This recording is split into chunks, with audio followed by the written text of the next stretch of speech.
Well, it's morning here in Nantucket, and we are getting prepared to head to Cape May today, which is probably a two and a half day journey.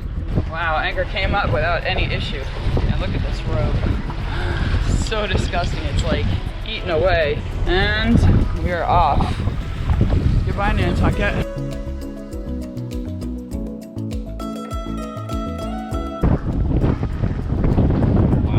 I really don't want to go. Do you want to leave Nantucket?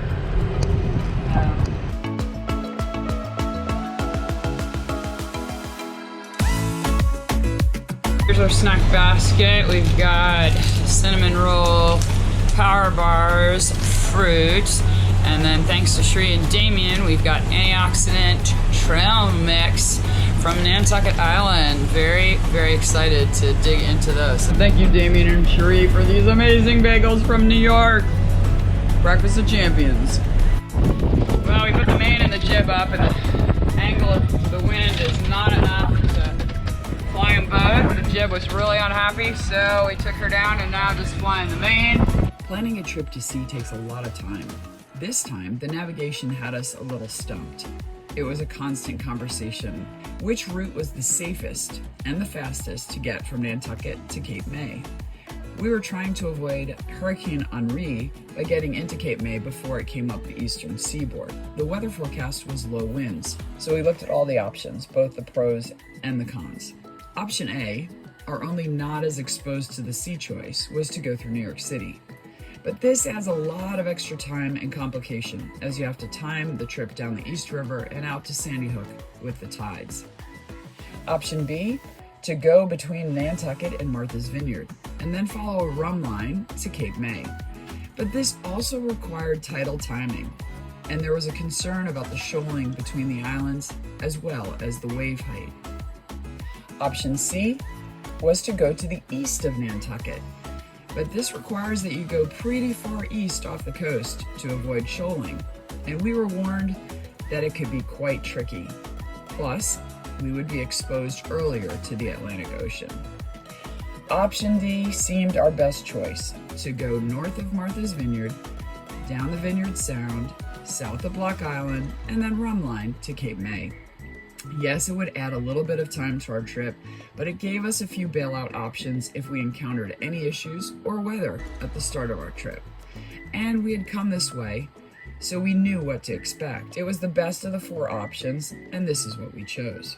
We are passing the northern portion of Martha's Vineyard and coming out to Castleton Head, and we are going to change direction. We're going to head, instead of west, we're going to be heading more southwest.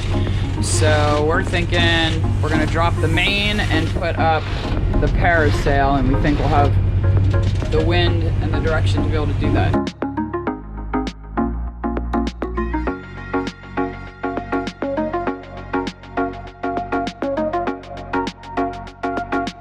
We've taken, as you can see, the parasailer down because that was really struggling with flying. And now I'm gonna go into the engine, starboard engine. We're not getting enough water in the starboard engine as it is going, so we think it might be the impeller, so we're gonna check the impeller. I have changed the impeller before, once, so I'm hoping I can remember how to do it. Heading down there and have to avoid getting burned and getting hit by the rudder.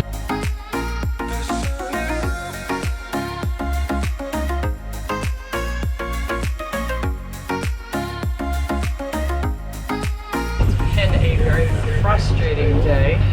Literally, it has been non-stop chatter on VHF when we've tried to figure out a whole bunch of things. We lost wind about 4 hours into our trip. We are so thankful though that we've got flat seas, so that's a good thing. As you can see, we are going straight into the wind. And this crazy alarm keeps going off, even though it's saying there's a shallow depth alarm and we have no way to turn it off. So it's like between VHF, this going off. We've had some issues with our starboard engine, which has been our engine that we've depended on most lately because our port is just a little bit finicky. That has been blowing white smoke out the exhaust, so we have been trying to monitor that We're pretty tired, just struggling a little bit with going slower than we anticipated, not making the kind of progress we were hoping to make. All in all, not a big deal, but when you're tired, you get a little irritated with the situation, and then frustration levels increase, and then this thing going off, which is normally not that big of a deal, just becomes a big deal. Dip around to get some sleep because we normally do 3 on 3 off, but because of all the issues we've been having, both been on. Sometimes days, even though they're absolutely beautiful and you're happy to be on the water, your boat can kind of throw you some challenges to face, and then you got to face them. The attack of the flies. When you don't have much wind, you get a lot of flies and insects. It's kind of a weird thing. Brown's going crazy with the fly swatter.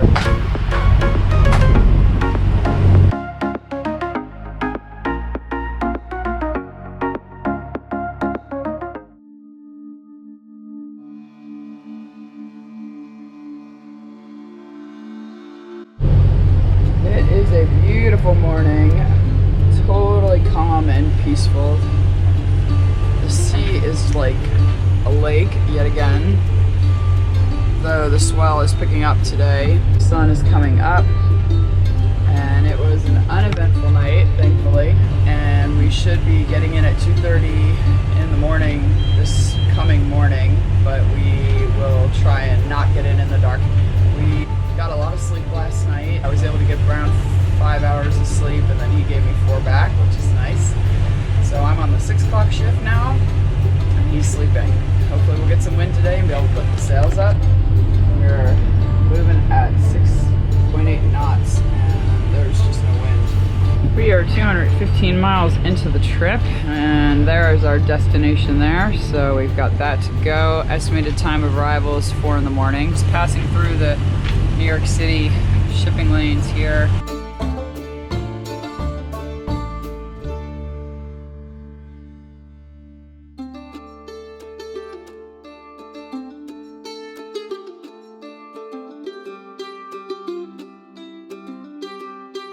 We are 4 hours away from arriving in Cape May and having to focus pretty heavily right now on making sure we don't hit any buoys because we are fairly close to the shoreline.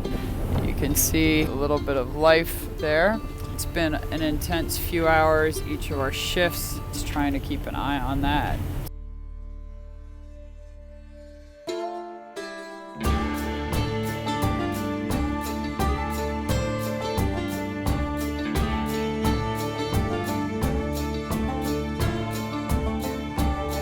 We are coming into Cape May, yay!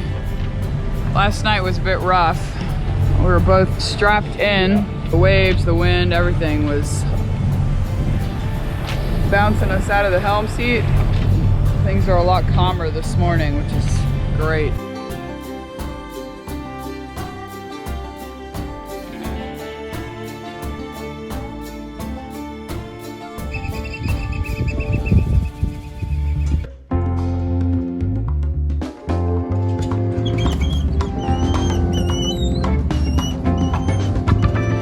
Last time we were here in Cape May, we didn't have bikes, so our movement was very limited in terms of where we could explore, but now we have bikes and we are gonna head off, check out the town, the lighthouse, and just see more of Cape May than we've seen. That's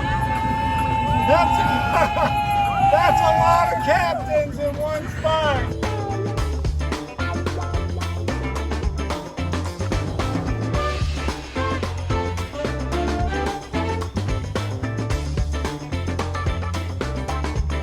St. Peter's by the Sea, an Episcopal church built in 1876, so cute.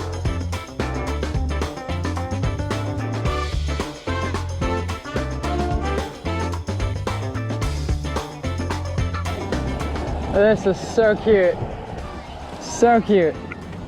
An old gas station converted to a restaurant.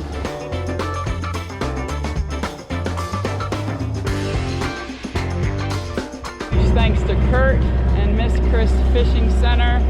They always let us leave our dinghy here. Well, it's our first port of call that we have returned to, and now we are leaving. It's been 2 wonderful days to just rest and relax. But we are headed up the Delaware River today. We're gonna stop over in Cohansey River tonight. So that's the plan for today. Let's see how it all goes.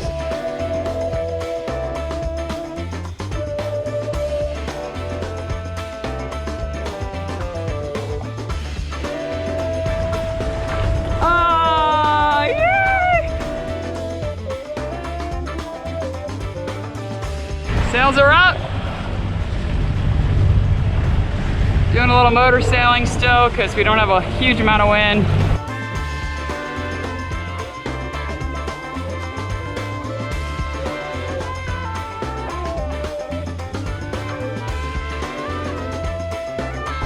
It's been a beautiful day on the Delaware River. Not a lot of wind, but we did get to put the sails up. And we are getting to kill lots of green-headed monster flies that love to bite. We've heard that this anchorage is the worst for these green-headed monsters. There's a lot of marsh. So we have already closed up the boat. Unfortunately, our air conditioning got killed with our lightning strike, so we have no AC, but I'd rather be hot than bit. So we're gonna just make the most of it with fans and we'll be okay. Whoa, crab pots everywhere, literally everywhere. We're gonna have to dodge them left and right, so I am up front trying to help Brown with navigating.